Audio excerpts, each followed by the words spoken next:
اور یمن وغیرہ ہو، ان کو بھی اسی مذاکرے کے اندر اس شرط میں شامل کیا جائے گا. یعنی سیز فائر صرف ایران کے لیے نہیں ہے بلکہ لبنان کے لیے بھی ہے، یمن کے لیے بھی ہے، فلسطین کے لیے بھی ہے. تو اگر ان میں سے کسی ایک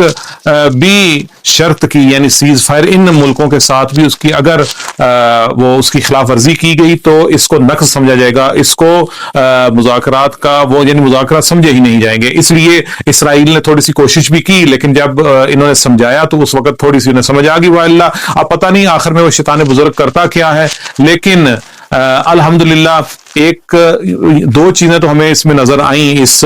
جنگ کی وجہ سے. ایک تو عالم اسلام کا کافی حد تک آپس میں تمام مسالک کا آپس میں اتحاد ہوا، سارے کے سارے ایک ہی پلیٹ فارم پہ اکٹھے ہو گئے اور سب نے جمہوریہ اسلامی ایران کی عالم کفر کے مقابلے میں مدد کی اور دعائیں کی اور جو کہہ سکتا تھا، جو کر سکتا تھا اس نے کیا. دوسرے نمبر پہ خود جمہوریہ اسلامی ایران کے اندر ان کی ساری قوم میں ایک وحدت نظر آئی کہ لوگ مسلسل 40 دنوں میں خیابانوں میں، ابھی تک بھی وہ خیابانوں میں ہیں، میدانوں میں ہیں اور اپنی قوم کا، اپنی فورسز کا، اپنے رہبر کا وہ مسلسل جواب دے رہے ہیں. اب دشمن یہ چاہتا ہے کہ مسلمانوں کو آپس میں لڑوائے، تو فرقے کی فضا کو وہ دوبارہ سے اجاگر کرے اور جو ایک ملی وحدت مل چکی ہے اس کو بھی خراب کرنے کی یہ کوشش کرے گا. لہٰذا ہمارا یہ فرض بنتا ہے تمام عالم اسلام کا، تمام عالم اسلام کے سربراہوں کا، تمام عالم اسلام کے ذمہ داروں کا کہ وہ کوشش کریں کہ جو اسرائیل کا موساد کے بڑے بڑے افیسرز بھی کہتے ہیں کہ ہم نے مسلمانوں کو لڑانے کے لیے بہت زیادہ ان کے اوپر اربوں خرچہ کیا ہوا ہے، لہٰذا ہمیں کوشش کرنی چاہیے کہ ہم لوگ آپس میں اتفاق اور اظہار سے رہیں.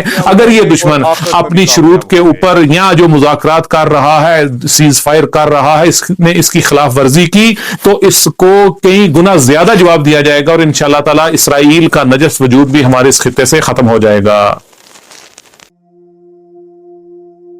بسم اللہ الرحمن الرحیم.